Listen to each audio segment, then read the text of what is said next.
Right, Hyderabad Bapuji నగర్లో దారుణం జరిగింది.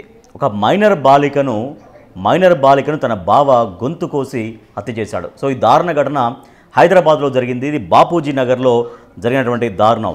బాపూజీ నగర్లో దారుణం జరిగింది. సో తన మరదల్ని తనకిచ్చి పెళ్లి చేసేందుకు నిరాకరించారు అని. సో వాళ్ళ పేరెంట్స్ ఇప్పుడు వరుసకు మరదలంట. సో ఆ అమ్మాయిని తను పెళ్లి చేసుకోవాలనుకున్నాడు, కానీ తనకు ఇచ్చి పెళ్లి చేయడానికి ఆ అమ్మాయి తల్లిదండ్రులు ఒప్పుకోవట్లేరు. సో దీంతో కన్న తల్లిదండ్రుల ముందటనే ఆ అమ్మాయి గొంతు కోసి, తన మరదలు గొంతు కోసి దారుణంగా హత్య చేశాడు అతను. సో ఆమె తల్లిదండ్రుల ముందే ఈ ఘాతుకానికి పాల్పడ్డాడు. బౌద్ధ నగర్లో నివాసం ఉంటున్న ఏపీలోని శ్రీకాకుళం జిల్లా పలాసకు చెందిన బాలిక కుటుంబం. సో ఎక్కడనో శ్రీకాకుళం జిల్లా నుంచి వాళ్ళు జీవనోపాధి కోసం హైదరాబాద్కు వచ్చి ఇక్కడ నివాసం ఉంటున్నారు. బౌద్ధ నగర్లో నివాసం ఉంటున్నారు. సో శ్రీకాకుళం జిల్లా, ఆంధ్రప్రదేశ్లోని శ్రీకాకుళం జిల్లా పలాసకు చెందినటువంటి ఈ బాలిక కుటుంబం గత కొద్ది సంవత్సరాలుగా బౌద్ధ నగర్లో నివాసం ఉంటున్నారు. సో అంటే వాళ్ళకు ఒక అమ్మాయి ఉంది. ఆ అమ్మాయిని అంటే తనకు మరదలు అవుతుంది అన్నమాట. ఎవరైతే హత్య చేశారో తనకు మరదలు. ఆ మరదల్ని తనకిచ్చి పెళ్లి చేయాలని బాలిక ఇంటికి వచ్చి అతను గొడవ పెట్టుకున్నాడు. సో అందుకు వివాహం చేసేందుకు తల్లిదండ్రులు ఒప్పుకోలేదు.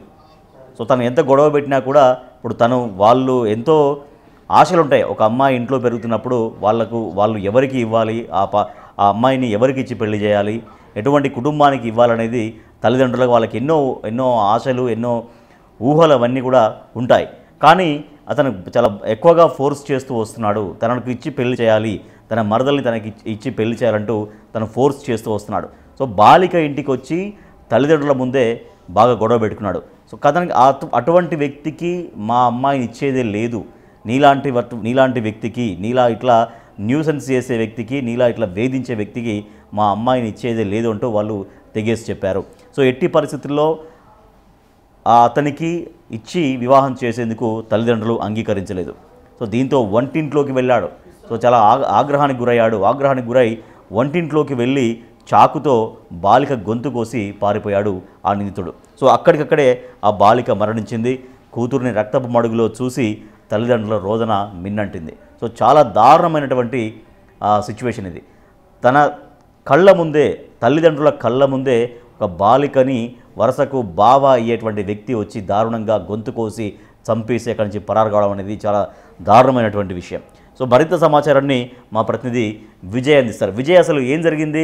ఆ తల్లిదండ్రులు ఉన్నటువంటి సమయంలోనే అతను వచ్చాడంట, గొడవ చేశాడంట. వాళ్ళ ముందే అంటే వాళ్ళు ఇవ్వడానికి, అంటే తన కూతుర్ని ఇవ్వడానికి నిరాకరించడంతో ఆ దారుణానికి పాల్పడ్డాడు. సో అసలు ఏం జరిగింది ఈ కేసులో? అసలు తను ఏం చేస్తాడు, ఎప్పటి నుంచి ఇట్లా వేధిస్తున్నాడనగా తెలుస్తోంది. ఎస్ రాజేష్, అయితే గత కొంతకాలంగా కూడా ముషీరాబాద్ బాపూజీ నగర్ లో ఉంటున్నటువంటి ఓ యువకుడు పవిత్ర అనేటువంటి తనకు మరదలు వరస అయ్యేటువంటి అమ్మాయిని గత కొద్ది రోజులుగా కూడా పెళ్లి చేసుకుంటాను, నన్ను ప్రేమించు అంటూ వేధింపులకైతే గురి చేస్తా ఉన్నాడు. సో ఈ రోజు తన తల్లిదండ్రుల దగ్గరికే వెళ్ళి నాకు పవిత్రనిచ్చి పెళ్లి చేయండి అంటూ కూడా వాగ్వాదానికి అయితే దిగారు. సో గతంలో ఎన్నో మార్లు కూడా ఇలాగా నాకు పెళ్లి చేయండి, నాకు పవిత్రని ఇచ్చేయండి అంటూ కూడా పవిత్ర తల్లిదండ్రులకు సదరు యువకుడు అనేక మార్లు అడగడంతో పవిత్ర తల్లిదండ్రులు నిరాకరించారు. ఎందుకంటే అతని మానసిక పరిస్థితి కావచ్చు, లేకపోతే సమాజంలో అతనికి ఉన్నటువంటి గౌరవ మర్యాదల్ని దృష్టిలో ఉంచుకొని నీకు మా కూతుర్ని ఇవ్వడం కుదరదు అని చెప్పేసి పలుమార్లు పవిత్ర తల్లిదండ్రులు అతనికి చెప్పారు. చెప్పినప్పటికీ కూడా వినిపించుకోకుండా ఈ రోజు ఇంటికి వచ్చి, వారాసిగూడలో ఉన్నటువంటి ఆ ఇంటికి వచ్చి నాకు పవిత్రని ఇస్తారా లేకపోతే చంపేయాలంటూ కూడా తనను బెదిరించి మీకు ససేమిరా ఇచ్చేది లేదు అంటూ కూడా తల్లిదండ్రులు చెప్పడంతో అక్కడే ఉన్నటువంటి ఒక చాకుతో యువతిపై విచక్షణ రహితంగా దాడి చేసి యువతిని గాయపరచడంతో అక్కడికక్కడే పవిత్ర ప్రాణాలు కోల్పోయినట్టు కూడా తెలుస్తోంది. ఈ ఘటన అంతా కూడా పవిత్ర తల్లిదండ్రులు ఇంట్లో ఉండగా తమ కళ్ళ ముందే జరగడం అనేది వారి అసలు దారుణమైనటువంటి పరిస్థితి అని చెప్పాలి. తల్లిదండ్రులు ఇద్దరికి కూడా మొత్తం హృదయ విదారకమైనటువంటి పరిస్థితులు నెలకొన్నాయి అక్కడ. అయితే గతంలో కూడా ఈ వ్యక్తి తనకు పవిత్రనిచ్చి పెళ్లి చేయాలంటూ కుటుంబ సభ్యులతో మాట్లాడడం, అలాగే తన తల్లిదండ్రులతో మాట్లాడించేటువంటి ప్రయత్నం చేయడము, పవిత్ర ఎక్కడ కనిపించినా కూడా వేధింపులకు గురి చేయడము, ఇలాంటి కార్యకలాపాలన్నీ కూడా చేసేవాడంటూ కూడా అక్కడ ఉన్నటువంటి స్థానికులు అయితే చెప్తా ఉన్నారు. సో ఇప్పుడు ఆ ఇంట్లో తన అంటే ఫోన్ సెల్ ఫోన్ దొరకడం తోటి ఏదైతే ఆ సెల్ ఫోన్ సిగ్నల్స్ ఆధారంగా ఆ ఫోన్ కి సంబంధించిన డీటెయిల్స్ కనుక్కోగా సో ఇతనే మర్డర్ చేసినట్టుగా కూడా పోలీసులు కూడా నిర్ధారించారు. అయితే గత కొంతకాలంగా కూడా పవిత్రని ఇబ్బంది పెడుతున్నాడంటూ తల్లిదండ్రులు మాట్లాడుతూ ఉన్నారు. సో ఇప్పటి వరకు దొరికినటువంటి క్లూస్ తోని విచారణ అయితే జరుపుతా ఉన్నారు పోలీసులు. సో వారాసి కూడా చెందినటువంటి యువకుడిగానే చెప్తా ఉన్నారు. వీళ్ళది శ్రీకాకుళంకి సంబంధించి ఎక్కడైతే పలాస ఉందో ఆ పలాసకు సంబంధించినటువంటి వాళ్ళుగా చెప్తా ఉన్నారు. ఎందుకంటే ఈ ముషీరాబాద్ డివిజన్ బాపూజీ నగర్ బస్తీలో కొంత ఏదో ఒక చిన్న చిన్నగా పనులు చేసుకుంటూ కూడా పవిత్ర తల్లిదండ్రులు అయితే జీవనం కొనసాగిస్తా ఉన్నారు. సో వీళ్ళది ఆంధ్రప్రదేశ్ జిల్లా శ్రీకాకుళం జిల్లా పలాసకు రైట్ విజయ్, అయితే ఎన్నో రోజుల నుంచి ఇట్లా వేధిస్తున్నాడని చెప్తున్నారు. మరి అప్పుడేమో కంప్లైంట్ ఇవ్వడం కానీ లేకపోతే బాగా గట్టిగా హెచ్చరించడం కానీ మందలించడం కానీ ఏమైనా జరిగి లేవా? ఇటువంటి సందర్భాలు లేవంట? ఎస్ రాజేష్, ఖచ్చితంగా. ఎందుకంటే తను సొంత అమ్మాయికి సొంత మేనత్త కొడుకుగా కూడా చెప్తాను. అంటే చాలా సందర్భాల్లో మనం చూస్తూ ఉంటాము, ఊర్లలో కావచ్చు, అనేక కుటుంబాల్లో కూడా ఫ్యామిలీస్ అనుకునేటివి చిన్నప్పుడు ఒక మాట అనుకుని ఉంటారు. నాకు కొడుకు పుడితే నీకు ఇస్తాను, చెల్లికి చెప్పడం, లేకపోతే నా కూతురు పుడితే నీకు ఇస్తానంటూ ఇలా అన్నకు చెప్పడం ఇలాంటివి జరుగుతూ ఉంటుంది. సో అలాంటి సందర్భాల్లోనే చిన్నప్పుడు అనుకున్నటువంటి ఒక మాట ఆ విధంగానే ఇప్పుడు ఆ ఘాతుకానికి పాల్పడడానికి కూడా తెలుస్తా ఉంది. సో ఆ యువకుడు అయితే గతంలో కూడా పవిత్రని అనేక మార్లు వేధించినప్పటికీ కూడా చాలా మంది అనుకునే వాళ్ళంటే భావమర్దలకు అయ్యేటువంటి పిల్లలు కాబట్టి పెద్దయిన తర్వాత ఎలాగో పెళ్లి చేసుకుంటారు అనేటువంటి ఆలోచనలో ఉండుంటారు. కానీ ఆ యువకుడి పరిస్థితి అత్యంత దారుణంగా ఉన్నట్టుగా కూడా చెప్తాను. ఎందుకంటే తను ఏం చేస్తున్నాడో తనకే తెలియకుండా అనేక మార్లు వివిధ అంటే సందర్భాల్లో కూడా ఆయన ప్రవర్తన బాగాలేదంటూ కూడా పవిత్ర తల్లిదండ్రులు చెప్తా ఉన్నారు. ఈవెన్ పవిత్రని హత్య చేసేంత వరకు వస్తాడు అని చెప్పి మేము ఆలోచించలేదు అంటూ కూడా పవిత్ర తల్లిదండ్రులు అయితే చెప్తా ఉన్నారు రాజేష్. కానీ ఇక్కడ దారుణమైనటువంటి విషయం ఏంటంటే సొంత కన్న తల్లిదండ్రుల ఎదుటనే కూతురు ప్రాణాలు కోల్పోవడం, అది కూడా అత్యంత దారుణంగా హత్య చేయబడడం, కత్తితో గొంతు పైన దాడి చేసి ఆ యువకుడు పవిత్రని హతమార్చినటువంటి దృశ్యాలు అక్కడ ఉన్నటువంటి స్థానికులందరినీ కూడా కలవరానికి గురి చేశాయని చెప్పాలి.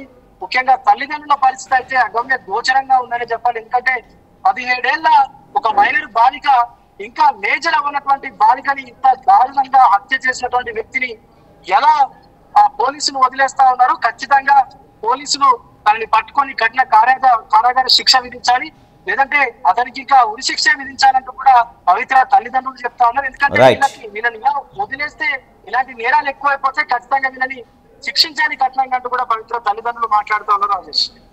Right, thank you Vijay. So దారుణం జరిగింది. ఒక మైనర్ బాలికను తన తల్లిదండ్రుల ఎదుటనే చంపేశాడు వరుసకు బావ అయ్యేటువంటి వ్యక్తి. సో ఎంత దారుణం అంటే తనకిచ్చి పెళ్లి చేయండి అంటూ వెంటబడుతున్నాడు. సో గతంలో కూడా ఎన్నో సందర్భాల్లో వెంటబడ్డాడు, వేధించాడు. తర్వాత మా అమ్మాయి జోలికి రావద్దంటూ గతంలో కూడా వాళ్ళు చెప్పి ఉన్నారట. అయినప్పటికీ కూడా తను వెంటబడడం ఆపలేదు. వరుసకు బావే చాలా దగ్గర వాళ్ళు అయినప్పటికీ కూడా నీకు మా అమ్మాయిని ఇచ్చి పెళ్లి చేసేది లేదు అంటూ తల్లిదండ్రులు చెప్పారు. సో గతంలో కూడా ఎన్నో సందర్భాల్లో ఇట్లా చెప్పినప్పటికీ కూడా తన తీరు మార్చుకోకుండా ఇవాళ ఇంటికి వచ్చాడు. ఇంటికి వచ్చిన తర్వాత అక్కడ వాగ్వాదం జరిగింది.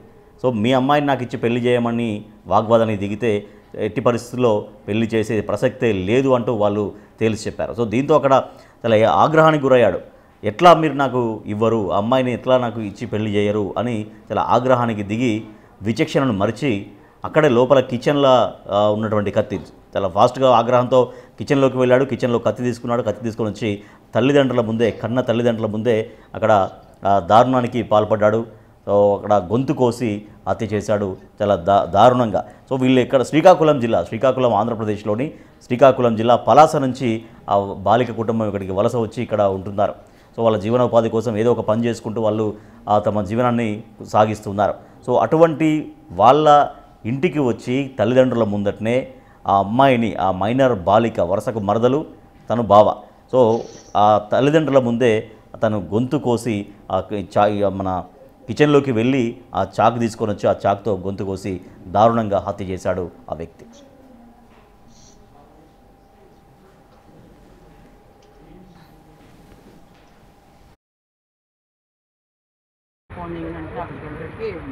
పాప మొత్తం బ్లడ్ పట్టుకుంది. అయితే వెంటనే చేయబట్టుకున్నా, అప్పుడు ఏం లేదు. తర్వాత ఇంకా అంబులెన్స్ ఫోన్ చేసినాం 3 సార్లు చేస్తే వస్తున్నాం అన్నారు, రాలేదు. ఇంకా అందులోకి ఎవరో పోలీసులు వచ్చారు. వచ్చిన తర్వాత ఇక నా అందరికి దూరం చేసి వాళ్ళు ఇచ్చేసారు. ఇది అమ్మాయి ఏమవుతుంది అంటున్నారు. నేను కూడా ఎవరు చంపింది ఎవరు? మా పెద్ద ఫోన్ వచ్చింది, పక్కకెళ్ళి ఉండింది. ఫోన్ వచ్చి మా అమ్మ ఫోన్ చేయాలంటే అక్కడికి వెళ్ళేసరికి పాపకు మొత్తం బ్లడ్ పట్టుకుంది. అయితే వెంటనే చేయబట్టుకున్నా, అప్పటికి ఏం లేదు. తర్వాత ఇంకా అంబులెన్స్ ఫోన్ చేసిన 3 సార్లు చేస్తే వస్తున్నాం అన్నారు, రాలేదు. ఇంకా అందులోకి ఎవరో పోలీసులు వచ్చారు. వచ్చిన తర్వాత ఇక నా అందరికి దూరం చేసి వాళ్ళు ఇచ్చేసారు. ఇది అమ్మాయి ఏమవుతుంది అంటున్నారు. నేను కూడా ఎవరు చంపింది ఎవరు? మా పెద్ద